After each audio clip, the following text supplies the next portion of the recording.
আলহামদুলিল্লাহ, আজ 29শে মে, 11 জিলহজ, 15 জ্যৈষ্ঠ, পবিত্র জুমাবার। আমরা আল্লাহ সুবহানাহু ওয়া তাআলার দরবারে শুকরিয়া আদায় করি। আল্লাহ তাআলা তার একান্ত মেহেরবানিতে আমাদেরকে সালাতুল জুমা আদায়ের উদ্দেশ্যে যথাসময়ে তার ঘরে হাজির করেছেন। এটা একান্তই আল্লাহ তাআলার মেহেরবানি। আমরা সবাই পড়ি আলহামদুলিল্লাহ। গত বুধবার আরাফাতের ময়দানে হজের খুতবা দেওয়া হয়েছে। বৃহস্পতিবার ছিল আমাদের ঈদুল আজহার খুতবা শোনার সময়, আর আজকে হলো পবিত্র জুমার খুতবা। এভাবে পরপর 3টি খুতবা আমরা শোনার সৌভাগ্য পেয়েছি। আল্লাহ তাআলা আমাদের জীবনকে সাজানোর জন্য, আমাদের জীবনের সিদ্ধান্ত নেওয়ার সুবিধার্থে এই ধরনের আয়োজনগুলো বিশ্বের মুসলমানদের জন্য আল্লাহ তাআলা ব্যবস্থা করে দিয়েছেন।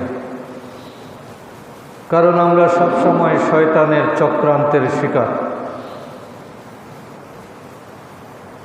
আমাদের জীবনে শয়তানের প্রভাব সার্বক্ষণিক, কিন্তু সেখান থেকে মুক্ত থাকার জন্য আমাদেরকে বারবার আল্লাহ তাআলার নসিহাগুলো বিভিন্ন আয়োজন করে শুনিয়ে দেওয়া হয়। সেই হিসাবে ঈদ পরবর্তী আজকের এই জুমায় পবিত্র জিলহজ মাসের যেটা সবচেয়ে গুরুত্বপূর্ণ ইবাদত, কুরবানি এবং হজ পালন,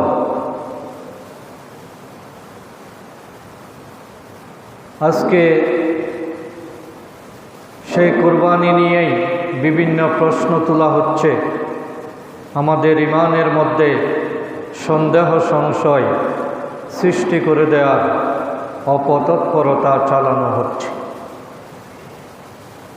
মুসলমানদের জন্য কুরবানি শুধুমাত্র একটা ধর্মীয় অনুষ্ঠান নয়, বরং এটি হলো ঈমানের অপরিহার্য দাবি।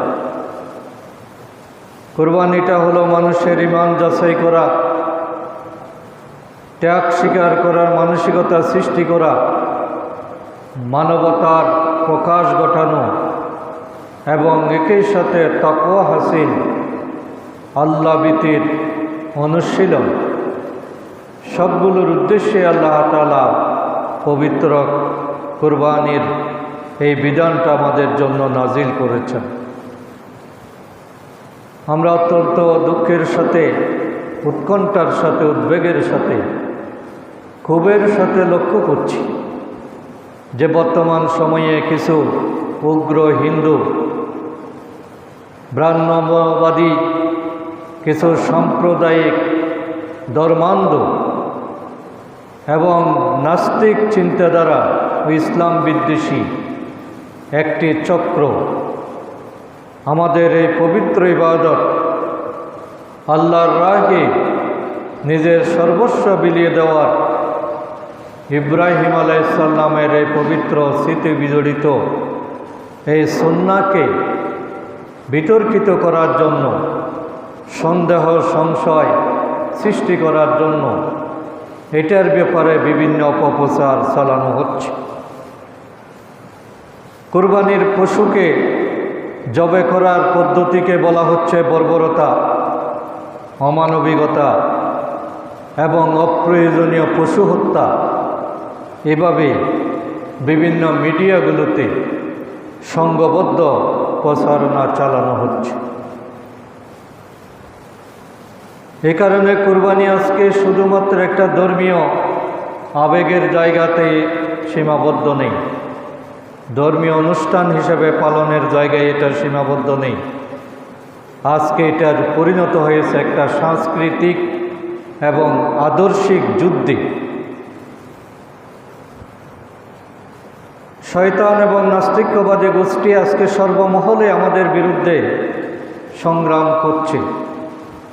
আজকেও আমাদেরকেও এই সাংস্কৃতিক লড়াইয়ে বিজয়ী হতে হবে এবং এটা শুধু আল্লাহর একটি হুকুম পালন নয়, বরং এর মাধ্যমে আমরা যে আল্লাহর কাছে আত্মসমর্পণ করি, আনুগত্য প্রদর্শন করি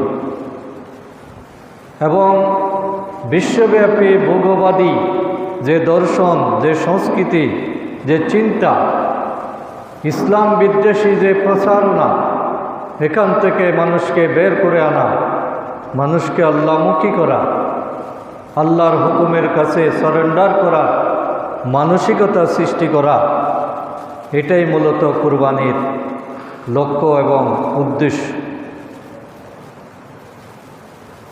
আজকে এটাকে আমরা সাংস্কৃতিক আগ্রাসন বা সাংস্কৃতিক যুদ্ধ আমরা কেন বলছি? কয়েকটি কারণ যদি আমরা চিহ্নিত করার চেষ্টা করি তাহলে দেখা যায় যে এর মাধ্যমে ইসলামের যে ঐতিহাসিক ঘটনাবলী এবং নিদর্শন, মুসলমানদের যে নিজস্ব একটা ধর্মীয় পরিচিতি, এটাকে মুছে দেওয়ার চেষ্টা করা হচ্ছে। মুসলমানদের কিছু ইবাদত আছে যেগুলো দৃশ্যমান, এগুলোর ধর্মীয় গুরুত্বের পাশাপাশি রাজনৈতিক এবং সামাজিক আন্তর্জাতিক গুরুত্ব রয়েছে। এগুলো হলো তাদের মুসলমানিত্বের নিদর্শন। এই ধরনের প্রকাশ্য মুসলমানদের নিদর্শনগুলোকে আজকে বিতর্কিত করার চেষ্টা করা হচ্ছে। যেমন আজান নিয়ে অপপ্রচার করা হয় যে আজান দিলে নাকি শব্দ দূষণ হয়, অথচ সারা রাত সারা দিন গান বাজনা চালানো হচ্ছে, সেখানে কোনো শব্দ দূষণ হয় না। আল্লাহর দিকে আহ্বানের দৈনিক 5 বার আল্লাহর সার্বভৌমত্বের ঘোষণা দিলেই অনেকের মনে জ্বালা ধরে যায়। তারা শব্দ দূষণের দোহাই দিয়ে মাইকে আজান দেওয়া অনেক জায়গায় বন্ধ করে দিয়েছে, সরকারিভাবে নিষিদ্ধ ঘোষণা করেছে। কারণ আজান শুধু এটা মুসলমানিত্বের ঘোষণা নয়, বরং এটা হলো শয়তানের বিরুদ্ধে বিদ্রোহ। এই জন্য আজানের ধ্বনি তারা সহ্য করতে পারে না। এটাকে কিভাবে বন্ধ করা যায় সেই প্রচেষ্টা তারা আজীবন চালিয়ে আসছে। মুসলমানদের নিদর্শন নারীদের হিজাব এবং নিকাব, পর্দা করার এই বিধানটাকেও কুফরি শক্তি, সেকুলার গোষ্ঠী এবং নাস্তিক্যবাদী ষড়যন্ত্রকারীরা এটাও মোটে সহ্য করতে পারে না। মুসলমান মেয়েদের হিজাব ধরে তারা টানাটানি করে, হিজাব খুলতে বাধ্য করে, হিজাব পড়ে গেলে অ্যাডমিশন বাতিল করে দেওয়া হয়, ইউনিভার্সিটিতে ঢুকতে দেওয়া হয় না। তার মানে এই হিংসা, এই বিদ্বেষ এটা হিজাবের বিরুদ্ধে না, বরং তার মনে যে কুফরি বিদ্বেষ, ইসলামী নিদর্শনের প্রতি তার যে আন্তরিক ঘৃণা, এটা প্রকাশ পায় তাদের এই সমস্ত কাজের মাধ্যমে। মুসলমানদের দাড়ি নিয়ে তারা ব্যঙ্গ বিদ্রুপ করে, তদ্রূপ আজকে কুরবানি নিয়েও তারা অনেক কথা বলছে যে কুরবানি হলো একটা বর্বরতার নাম, এটা একটা পশু হত্যা, এটা একটা নৃশংসতা। এইভাবে তারা আজকে প্রচার করছে। এই জন্য বিশ্ব ইসলামী আন্দোলনের অন্যতম পুরোধা, বিংশ শতাব্দীর মুজাদ্দিদ সৈয়দ আবুল আলা মওদুদী রহিমাহুল্লাহ, তিনি তার বক্তব্যে একটা কথা বলেছেন। তিনি বলেছেন যে ভারতে কে নামাজ পড়ে, কে রোজা রাখে, এটা তার মুসলমানিত্বের বড় পরিচয় নয়। বড় পরিচয় হলো ভারতে মুসলমান নাম ধারণ করে মুসলমান হিসাবে পরিচয় দিয়ে গরু কুরবানি করা, এটাই হলো তার ইমানের বলিষ্ঠতার প্রমাণ। কারণ ওইখানে গরু কুরবানি শুধু কুরবানি না, এটা হলো কুফরি শক্তি এবং মুশরিকি শক্তির গলার মধ্যে ছুরি চালানো। গরুকে যেহেতু তারা দেবতা মনে করে, কোরআন একজন ইমানদার মুসলমান যদি দেবতার গলায় ছুরি চালায়, তাহলে সে যে তাওহীদের পক্ষে বলিষ্ঠ অবস্থান নিয়েছে এটা প্রমাণিত হয়। এই জন্য ধর্মীয় আত্মপরিচয় তুলে ধরা, যেখানে ইসলামের যে বিধানটা পালন করা বেশি কঠিন, যেটা কষ্টকর, ওইটার উপর অটল থাকা, ওইটাই হলো আসল ইমানের পরিচয়। এটাই ধার্মিকতার পরিচয়। যেখানে দাড়িকে পছন্দ করা হয় না সেখানে দাড়ি রাখা, যেখানে আজানকে মেনে নেওয়া হয় না সেই জায়গায় আজান দেওয়া, যেখানে গরু কুরবানিকে খারাপ দৃষ্টিতে দেখা হয় সেখানে বেশি বেশি গরুকে কুরবানি করা, এটাই হলো ভালো ইমানদারের বলিষ্ঠতার প্রমাণ। কারণ এই কুরবানি আমরা শুধুমাত্র গোশত খাওয়ার জন্যই এটা করা হয় না। আজকে পশুর অধিকার নাম দিয়ে যেটা কুরবানির বিরোধিতা করা হচ্ছে, এটা একেবারেই অমূলক, অযৌক্তিক এবং উদ্দেশ্য প্রণোদিত। কারণ এমন কোনো দিন নেই যেদিন কোটি কোটি পশু জবাই করা হচ্ছে না। এই যে এত দোকান, এত ফাস্ট ফুডের খাবারের আয়োজন এবং এতগুলো হোটেল, তারা কিভাবে চালাচ্ছে? সেখানে প্রতিদিনই কোটি কোটি মানুষ কোনো না কোনো পশুর মাংস তারা ভক্ষণ করছে। কিন্তু অন্য কোনো সময় এই পশুপ্রেম তাদের জেগে ওঠে না। যখন এই কুরবানের টাইম আসে তখনই তাদের পশুপ্রেম বেড়ে যায়। অথচ হসপিটালের উপর বোমা মারা হয়, স্কুলের উপর বোমা মারা হয়, এই ব্যাপারে তাদের কোনো প্রতিবাদ নাই। শিশু মানলে গুনাহ না, মুসলমান মানলে কোনো গুনাহ নাই, কিন্তু গরু জবে করলে এটা তাদের মানবিকতার বিপরীত তারা প্রচার করে। পৃথিবীর এমন কোনো ধর্ম নাই যে ধর্মের মধ্যে পশু বলি দেওয়ার সিস্টেম নাই। হিন্দুরা মনসা পূজার সময় কোটি কোটি ছাগল তারা হত্যা করে। তাদেরটা হত্যা পূজার উদ্দেশ্যে তারা উৎসর্গ করে, কিন্তু সে সময় এই পশুপ্রেম জেগে ওঠে না। সুতরাং আসলে এখানে পশুর প্রতি যেটা ভালোবাসা দেখানোর চেষ্টা করা হয়, এটা অনেকটা ইসলাম বিদ্বেষেরই একটা নমুনা মাত্র।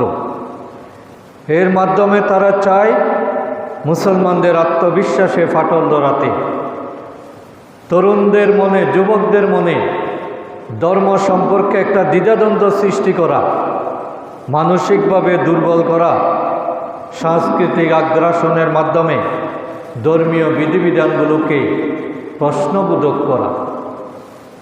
ঢাকার একজন বড় নেতাও প্রকাশ্যে বলল যে এভাবে রাস্তাঘাটে পশু জবে করা এটা আমি ভালো মনে করি না, অথচ সে মুসলমান।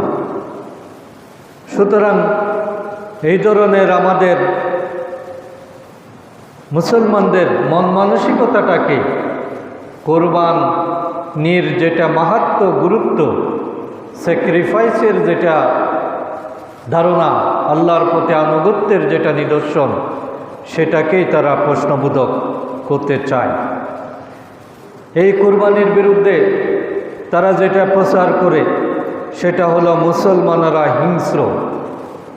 যেহেতু তারা কুরবানের দিন হাজার হাজার পশু প্রকাশ্যে জবাই করে সুতরাং কোনো সাধারণ মানবিকতা সম্পন্ন মানুষ এই কাজ করতে পারে না। অথচ মুসলমানদের যে পশু জবের পদ্ধতি, এটার চেয়ে সুন্দর, মানবিক এবং সায়েন্টিফিক কোনো পদ্ধতি কোথাও আবিষ্কার করা হয়নি। হিন্দুরা যেটা এক কূপে কেটে ফেলে, এটা কত বড় হিংস্রতার প্রমাণ। এবং এই এক কূপে কেটে ফেলার কারণে একটা পশুর রক্তগুলো সঠিকভাবে শরীর থেকে বের হতে পারে না। অথচ ইসলামের যেটা জবে পদ্ধতি, অর্ধেক কেটে অর্ধেক রেখে দেওয়া, ধীরে ধীরে রক্তগুলো বের হওয়া, এই পদ্ধতি অবলম্বন করলে গোশতের সাথে রক্ত মিশার আর কোনো সুযোগ থাকে না। কারণ সব প্রাণী রক্তই হলো হারাম এবং এটা দূষিত। সুতরাং এবং প্রাণীরা সবচেয়ে কম কষ্ট পায় এই জবে পদ্ধতিতে। আমাদের নবী বলেছেন যে তোমরা ধারালো ছুরি দিয়ে পশুকে জবে করো, তার প্রতি কোনো ধরনের নির্দয়তা যাতে দেখানো না হয়, আরামের সাথে তাকে যাতে জবে করা হয়। সুতরাং এখানে হিংস্রতা বা পাশবিকতার কোনো বিষয় নেই এবং এটাই হলো সায়েন্টিফিক, এটাই হলো মানবিক, এটাই হলো স্বাস্থ্যসম্মত এবং এটাই ফিতরতের ধর্ম। কারণ ইসলাম হলো ফিতরতের ধর্ম, মানবতার ধর্ম। এখানে প্রকৃতির বিরুদ্ধে কোনো নিয়ম, কোনো অনুষ্ঠান আমাদের ধর্মে রাখা হয়নি। কোনো বিষয় যদি আমাদের কাছে কঠিন মনে হয়, তাহলে এটা আমাদের জ্ঞানের স্বল্পতা এবং হয়তো আমরা এটার বৃহত্তর লক্ষ্য আমরা বুঝতে পারি না। এই জন্য এই পশু কুরবানি এটা শুধুমাত্র একটি আনুষ্ঠানিকতা নয়, বরং এটা হলো আমাদের আত্মপরিচয়ের প্রতীক, ঈমানের ঘোষণা। আর যে সাংস্কৃতিক আগ্রাসন, সেই সাংস্কৃতিক আগ্রাসনের বিরুদ্ধে প্রতিরোধের এক শক্তিশালী মাধ্যম। এটাকে অত্যন্ত আনন্দের সাথে, উৎসাহের সাথে, গর্বের সাথে, ফজিলত মনে করে, সওয়াব মনে করে এটা আমাদেরকে পালন করতে হবে। এ ব্যাপারে কোনো ধরনের হীনমন্যতা এবং যুক্তি দেওয়ার প্রচেষ্টা আমাদের মানসিকতায় যাতে কাজ না করে, আমরা যাতে অপপ্রচারের শিকার না হই। কারণ অনেকগুলো বিধান বারবার তারা উল্টোভাবে প্রচার করার কারণে, কারণ মিডিয়া তাদের হাতে, সোশ্যাল মিডিয়াগুলো তাদের হাতে, ফলে একটা মিথ্যা কথাকে তারা বিভিন্ন রঙে, বিভিন্ন ঢঙে, বিভিন্ন যুক্তি দিয়ে, কুযুক্তি দিয়ে তারা মানুষকে বিভ্রান্ত করে। আর আমরাও যাচাই বাছাই না করে আমাদের ধর্মের সেন্টিমেন্ট আমরা সঠিকভাবে না বুঝার কারণে আমরাও কিন্তু তাদের অপপ্রচারের শিকার হয়ে যাই। মুসলমান নামধারী অনেক ব্যক্তিও কুরবানির বিরোধিতা করে, হিজাবের বিরোধিতা করে, আজানের বিরোধিতা করে, দাড়ি টুপির বিরোধিতা করে, মুসলমানদের বিভিন্ন যে পরিচিতিমূলক যে সাংস্কৃতিক বৈশিষ্ট্য, এইগুলোকে তারা বিতর্কিত মনে করে। অথচ কুরবানিটা হলো আমাদের তাকওয়ার প্রতীক। আল্লাহ তাআলা তো আমাদের হৃদয়কে পরিশুদ্ধ করতে চান। ইব্রাহিম আলাইহিস সালামের এই স্মৃতিকে আমাদের মাঝে ছড়িয়ে দেওয়ার মাধ্যমে আল্লাহ তাআলা আমাদেরকে ইব্রাহিমী চরিত্র আমাদের জীবনে যাতে সৃষ্টি হয়, আল্লাহ তাআলার লক্ষ্য হলো সেটা। ইব্রাহিম আলাইহিস সালাম যেভাবে তার সারা জীবন স্যাক্রিফাইস করে করে তিনি শ্রেষ্ঠত্বের মর্যাদা লাভ করেছেন এবং তার নিজের সুযোগ সুবিধা এগুলোর চেয়ে আল্লাহর হুকুম পালনকেই সব সময় অগ্রাধিকার দিয়েছেন। আমাদের জীবনেও আমরা যাতে ইব্রাহিম আলাইহিস সালামের সে আদর্শকে ধারণ করতে পারি, লালন করতে পারি, প্রচার করতে পারি, প্রসার করতে পারি, সে আলোকে নিজেদেরকে তৈরি করতে পারি। এই জন্যই আল্লাহ তাআলা এই কোরবানির বিধানগুলো আমাদের দিয়েছেন। আল্লাহ তাআলা পরিষ্কার ঘোষণা করেছেন, লা ইয়ানালাল্লাহু লুহুমুহা ওয়ালা দিমাউহা ওয়ালাকিন ইয়ানালুহু তাকওয়া মিনকুম। কখনোই আল্লাহর কাছে পৌঁছে না, লা ইয়ানালাল্লাহ, আল্লাহর কাছে কখনো পৌঁছে না, লুহুমুহা, তোমাদের গুস্ত, ওয়ালা দিমাউহা, তোমাদের রক্ত, তোমাদের গুস্ত, এগুলো তো আল্লাহর কোনো প্রয়োজন নেই। আল্লাহ তো এগুলোর মুখাপেক্ষী না, এগুলো তোমাদের কাছেই থেকে যায়, তোমরাই এগুলো ভক্ষণ করো। কিন্তু আল্লাহ যেটা দেখতে চান সেটা হলো ওয়ালাকিন ইয়ানালুহু তাকওয়া মিনকুম, আল্লাহ তোমাদের হৃদয়টা মাপতে চান, তিনি তোমাদের তাকওয়াটা পরিমাপ করতে চান। তোমরা কি এই কাজটা আল্লাহর জন্য করছো, নাকি রসম পালনের জন্য, সমাজকে দেখানোর জন্য, মানুষকে খুশি করার জন্য, পরিবারকে রাজি করার জন্য তোমরা এই কাজটা করছো কিনা? আল্লাহ এটাই পরিমাপ করতে চান। কাযালিকা সাখখারাহা লাকুম, আল্লাহ তাআলা তোমাদের সবগুলোকে, পৃথিবীতে যা কিছু আছে আল্লাহ সবগুলো তোমাদের অধীন করে দিয়েছেন।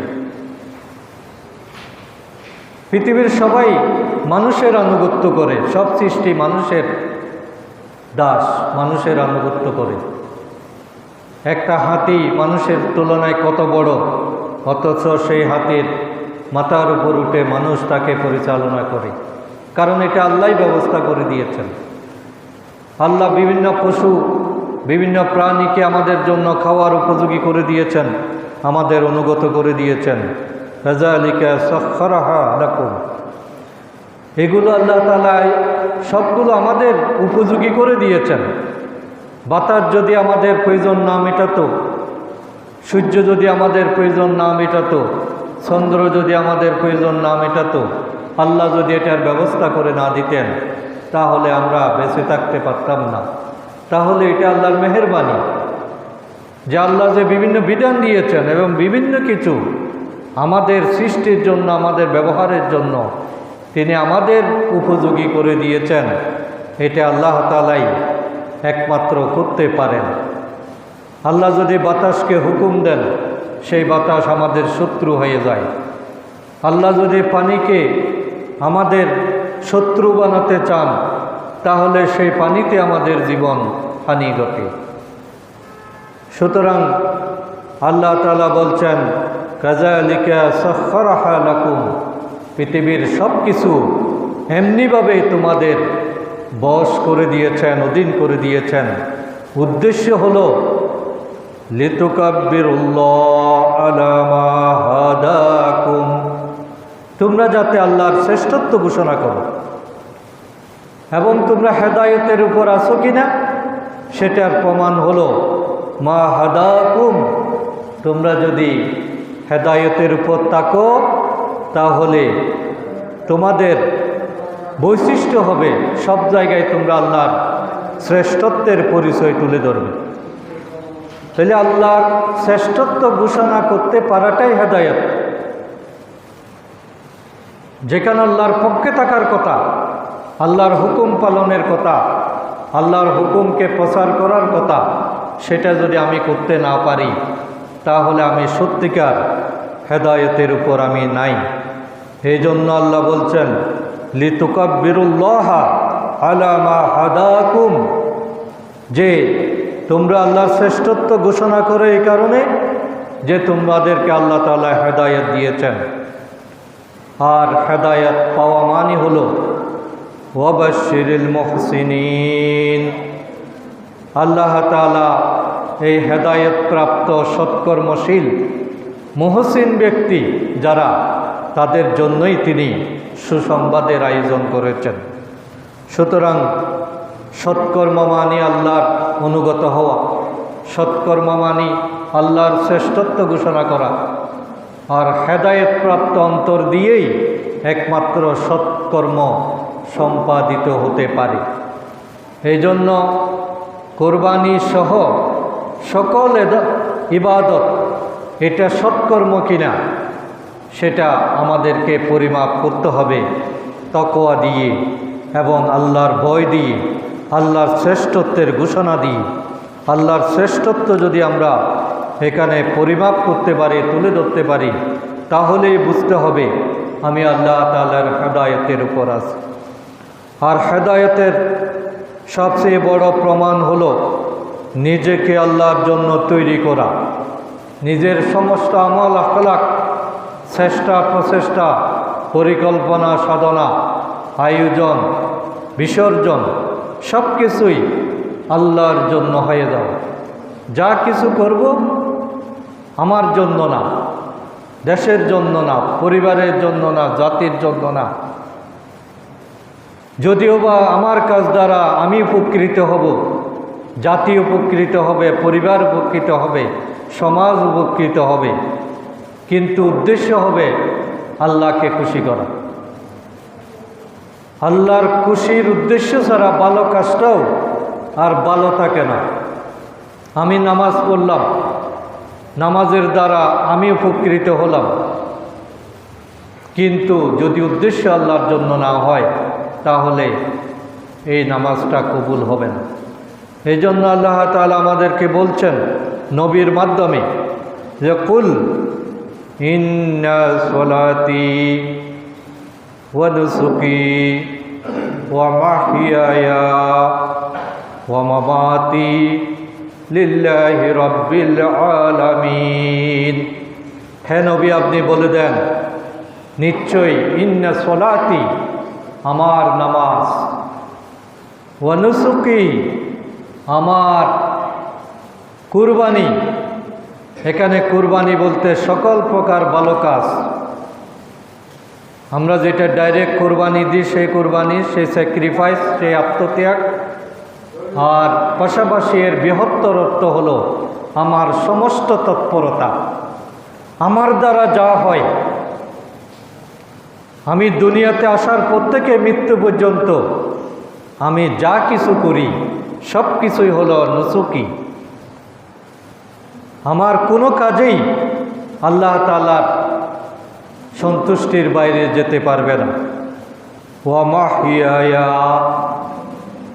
আমার হায়াত, আমার সময়টাও আল্লাহর জন্য।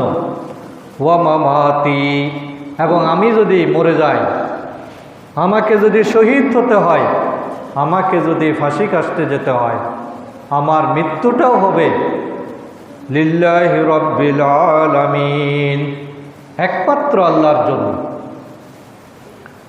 তাহলে জীবন মরণ, কুরবানি, সালাত, ইবাদত সব কিছু কার জন্য? শুধুমাত্র আল্লাহর জন্য। এটাই হলো মুমিন জীবনের বৈশিষ্ট্য। মুমিন মানে সে কারো জন্য না, তার আগমনটা হয়েছে আল্লাহর জন্য। সে আল্লাহর পক্ষ থেকে এসেছে, আল্লাহর কাছেই তাকে আবার যেতে হবে, হিসাব দিতে হবে। ক্বালু ইন্না লিল্লাহি ওয়া ইন্না ইলাইহি রাজিউন। আল্লাহর কাছ থেকে আমরা এসেছি, আবার আল্লাহর কাছে আমাদেরকে ফেরত যেতে হবে। মাঝখানে যেটা আমরা সময় দিচ্ছি, এটা হলো আল্লাহ তাআলা আমাদেরকে পরীক্ষা করছেন, আমাদেরকে পরীক্ষার কেন্দ্রে পাঠিয়েছেন। এখানে যতক্ষণ আছি প্রতি মুহূর্তে আমাদের হিসাব লেখা হচ্ছে, নাম্বার বন্টন হচ্ছে, যোগফল করা হচ্ছে, এবং যেদিন আমি মরে যাব সেদিন হিসাবের খাতা বন্ধ। সদকায়ে জারিয়া ভালো আমল থাকলে সেটা কবরের মাধ্যমে চালু হয়ে যাবে। কিন্তু পৃথিবীতে যতক্ষণ আছি আমি একজন পরীক্ষার্থী হিসাবে আমার সময়গুলো মূল্যায়ন করতে হবে। এবং আল্লাহর জন্য এভাবে হয়ে যাওয়ার উপায় হলো লা শারীকা লাহ, যে আল্লাহকে এমনভাবে মানতে হবে যে তার কোনো শরীক নেই। শিরক মুক্ত ঈমান, তাওহীদ যুক্ত ঈমান, এটাই হলো মুমিনের ঈমানের বৈশিষ্ট্য। ঈমান আনা মানে শুধু আল্লাহকে মানিয়ে কথা বলা না, বরং আল্লাহ ছাড়া কাউকে মানি না, এ কথা বলাটাই আসল ঈমান। আমার ঈমানের মধ্যে যদি আল্লাহকে মানার পাশাপাশি অন্য কোনো শক্তির পূজা থাকে, অন্য কোনো শক্তিকে আমি শক্তি মনে করি, অন্য কেউ আমার কল্যাণ ও কল্যাণ করতে পারে, লাখপতির মালিক, সুবিধা অসুবিধা দিতে পারেন, কারো কাছে কোনো কিছু পাওয়া যেতে পারে, কেউ আমার ক্ষতি করতে পারে, আমাকে বিপদে ফেলতে পারে, কারো মাধ্যমে আমি লাভবান হতে পারি, বঞ্চিত হতে পারি, এই ধরনের একেবারে ক্ষুদ্র ক্ষুদ্র ধারণাও যদি কারো অন্তরে থাকে, তাহলে তার ঈমানটা ঈমানের জায়গায় যাবে না। ঈমান মানে হলো ইব্রাহিম আলাইহিস সালাম যেভাবে আল্লাহর উপর বিশ্বাস করেছেন। ইব্রাহিম আলাইহিস সালামকে যখন আগুনের মধ্যে ফেলা হচ্ছে, তখন তার তো কেউ সাহায্যকারী ছিল না।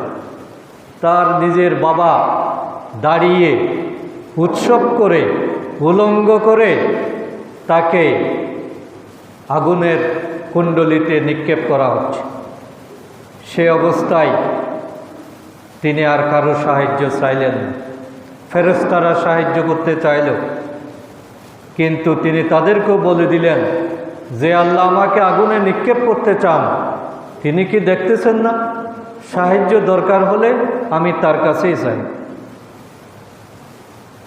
আল্লাহ যদি আমাকে আগুনে পোড়ানোর মাধ্যমে খুশি হন, এই আগুন আমার জন্য নাজাতের উচিত। এই কারণে তিনি ওই চরম মুহূর্তেও পৃথিবীর কারো কাছে, অন্য কোনো মখলুকের কাছে তিনি কোনো ধরনের সাহায্য চান নাই। এভাবে কোনো ক্ষেত্রে সাহায্যের মুখোমুখি না হওয়া, লা শারীকা লাহ, কোনো সহায়তাকারী নাই, এটা মনে করাটাই হলো ঈমান। এবং ওয়াবিযালিকা উমিরতু ওয়া আনা আউয়ালুল মুসলিমিন, আর আমাকে এই আদেশ দেওয়া হয়েছে, ওয়াবিযালিকা উমিরতু, আমাকে একমাত্র আদেশ এটাই করা হয়েছে, সেটা হলো আমি কারো সাথে কোনো শরীক করব না। আমার প্রতি আল্লাহ তাআলার আর কোনো মেসেজ নাই। মেসেজ হলো তোমরা শুধুমাত্র আমাকেই মানবে, তাওহীদের উপরে, আল্লাহর সার্বভৌমত্বের উপরেই তোমরা একমাত্র ঈমান আনবে। এই জন্যই আমাকে আদেশ করা হয়েছে। এবং এক্ষেত্রে ওয়া আনা আউয়ালুল মুসলিমিন, আমি প্রথম আত্মসমর্পণকারী, আমি নিজেকে মুসলমান হিসাবে নিজেকে সর্বপ্রথম আমি আল্লাহর কাছে নিজেকে সঁপে দিলাম। এটাই হলো ঈমানদারদের বৈশিষ্ট্য। সুতরাং কোনো ঈমানদার কখনো ইসলামের কোনো বিধান, আল্লাহর কোনো হুকুম পালনকে ছোট মনে করতে পারে না। এই নিদর্শনের প্রতি সম্মান দেখানো, কোরবানির প্রতি সম্মান দেখানো, ইসলামের যেগুলি ইবাদত, হুকুম, আহকাম, দাড়ি, টুপি, হিজাব, আজান, কোরবানি, যেগুলো প্রকাশ্য মুসলমানদের কাজ হিসেবে বোঝা যায়, এগুলোর প্রতি সম্মান দেখানো, এটাই হলো তাকওয়া, এটাই হলো ঈমান। আল্লাহ তাআলা বলছেন যালিক, এটাই একমাত্র বিধান, ওয়ামাই ইউআযযিম শাআইরাল্লাহ, যে আল্লাহর নিদর্শনের প্রতি যদি তোমরা সম্মান প্রদর্শন করো, ইউআযযিম, তোমরা সম্মান প্রদর্শন করো, শাআইরাল্লাহ, আল্লাহর নিদর্শনের প্রতি। আল্লাহর নিদর্শন বলতে আল্লাহ যেগুলো প্রকাশ্য আমাদেরকে ইবাদতের সিস্টেম পালন করতে বলেছেন, কুরবানি এ ধরনের একটা সিস্টেম। সুতরাং ফাইন্নাহা মিন তাকওয়াল কুলুব। এরকম যদি আমরা এটাকে সম্মান দেখাতে পারি, আস্থা রাখতে পারি, এটার প্রতি কোনো ধরনের কনফিউশন যদি আমাদের অন্তরে সৃষ্টি না হয় ইসলামের কোনো বিধানের ব্যাপারে, তাহলেই আল্লাহ তাআলা বলছেন ফাইন্নাহা মিন তাকওয়াল কুলুব, তোমার অন্তরটা তাকওয়ার জন্য বাছাই করা হয়। তাকওয়ার বহিঃপ্রকাশ হলো এখানে। সুতরাং কোরবানির এই লক্ষ্যটা অনেক সুদূর প্রসারী। কোরবানি চলে গেছে তার মানে আমাদের দায়িত্ব শেষ না। ইসলাম বিরোধী শক্তি, নাস্তিক্যবাদী শক্তি, অপপ্রচারকারীরা কিন্তু বসে নেই। তারা বিভিন্ন প্রতি মুহূর্তেই আমাদের বিরুদ্ধে ঘৃণ্য অপতৎপরতা চালাচ্ছে। এই অবস্থায় আমাদেরকে ঈমানের বলিষ্ঠতা নিয়ে নিজেদেরকে তৈরি করতে হবে। প্রথম কাজ হলো আমাদের অন্তরে ইব্রাহিমী চেতনা জাগ্রত করা। ইব্রাহিম আলাইহিস সালাম আমাদের জাতির পিতা, তিনি আমাদের ত্যাগের আদর্শ, তিনি চরিত্রের আদর্শ, তিনি মুসলমানের আদর্শ, তিনি আল্লাহর কাছে আত্মসমর্পণের আদর্শ, তিনি প্রিয় বস্তু কুরবানি করার আদর্শ, তিনি আল্লাহর উপর নির্ভর করার আদর্শ।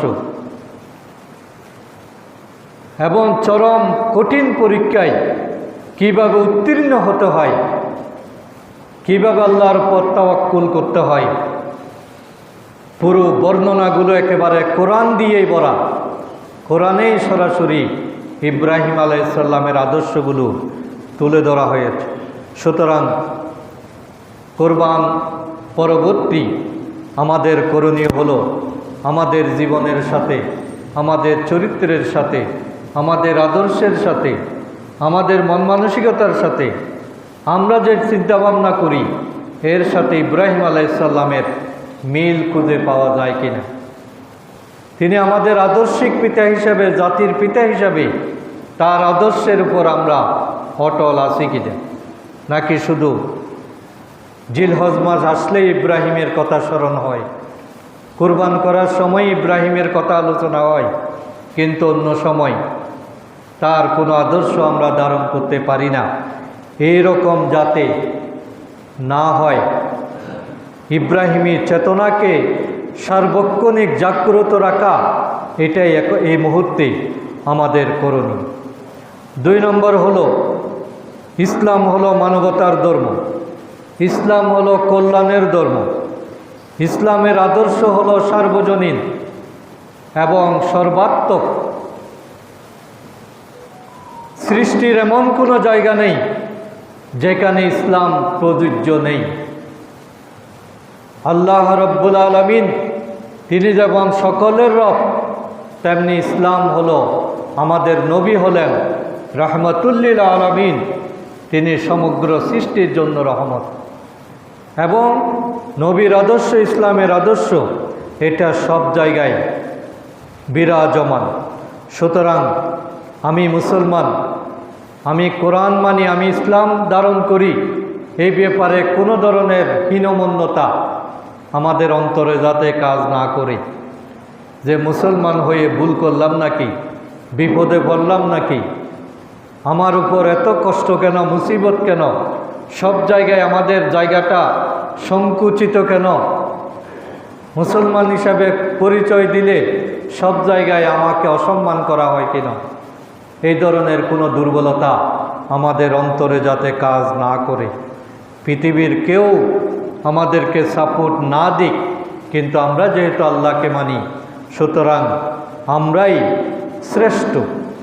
কুনতুম খায়রা উম্মাতিন উখরিজাত লিন্নাস, মানব জাতির শ্রেষ্ঠত্বের মর্যাদা শুধুমাত্র আমাদেরকেই দেওয়া হয়।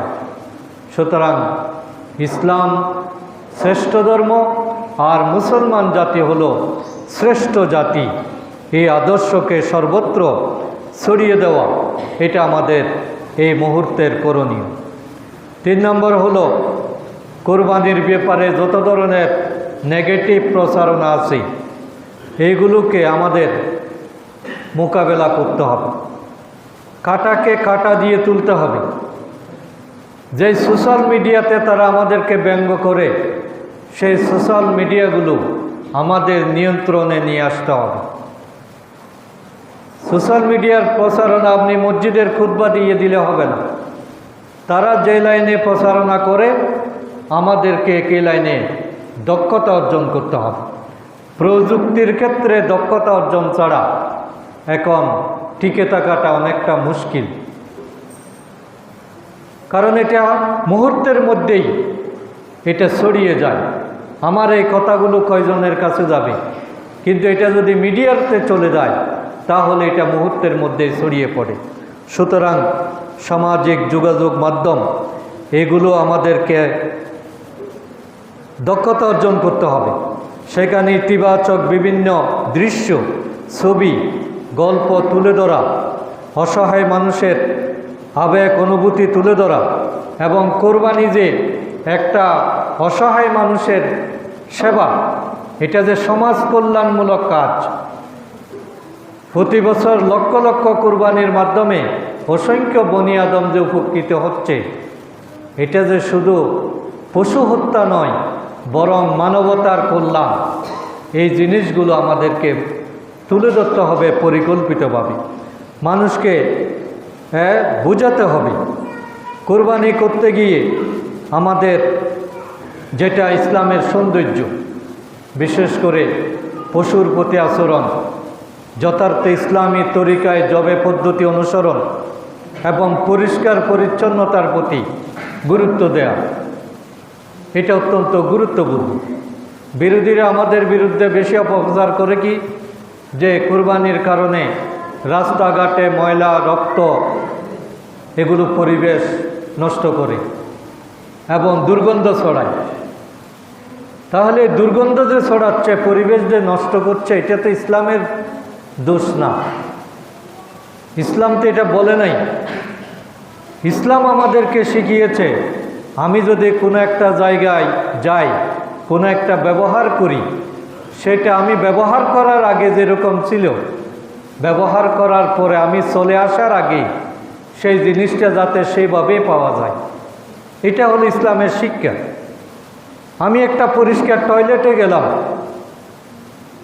ওই টয়লেট থেকে বের হওয়ার আগেই আমার দায়িত্ব হলো, আমার ইমানি চেতনা হলো, ওই টয়লেটটা আমি যাওয়ার আগে যেরকম পরিষ্কার ছিল, আমি বের হওয়ার আগে সেইভাবে যাতে পরিষ্কার করে রেখে আসি, আরেকজনের জন্য ওই পরিবেশটা আমি দিয়ে দিই।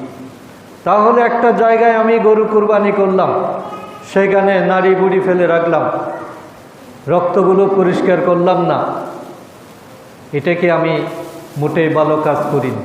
আমি যদি ইসলামের আদর্শ অনুসরণ করতাম, এইগুলো যাতে কারো কষ্টের কারণ না হয়, এটা আমি অবশ্যই ব্যবস্থা করে নিতাম। সুতরাং আমাদের কিছু আচরণগত দুর্বলতার কারণে বিরোধীরা এই অপপ্রচারের সুযোগটা পায়, অথচ ইসলাম এটা বলেনি।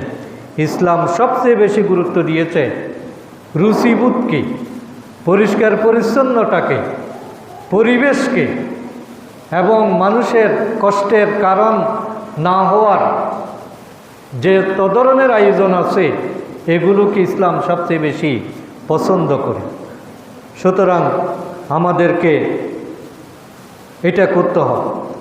শিশু, তরুণ এবং যুবকদেরকে ইসলামের প্রতি আকর্ষণ করার চেষ্টা অব্যাহত রাখতে হবে।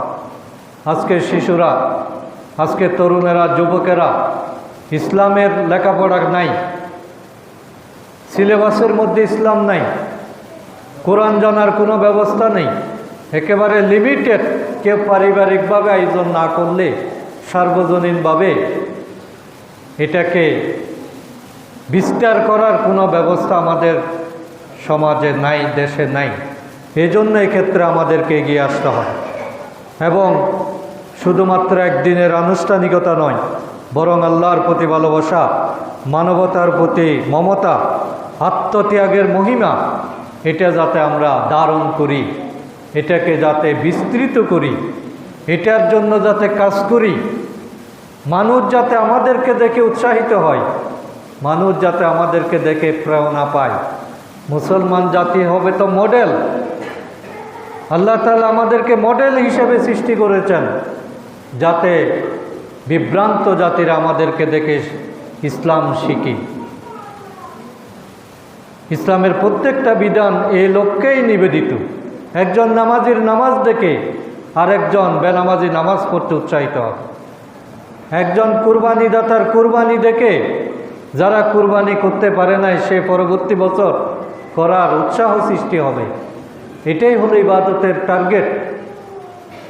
সেই টার্গেটে যাতে আমরা পৌঁছতে পারি, আল্লাহ তাআলা আমাদের সকলকে সেই যোগ্যতা দান করুন। আজকে আমার আলোচনা আপাতত এখানে শেষ। সুবহানাকাল্লাহুম্মা ওয়া বিহামদিক, আশহাদু আন লা ইলাহা ইল্লা আনতা, আস্তাগফিরুকা ওয়া আতুবু ইলাইক।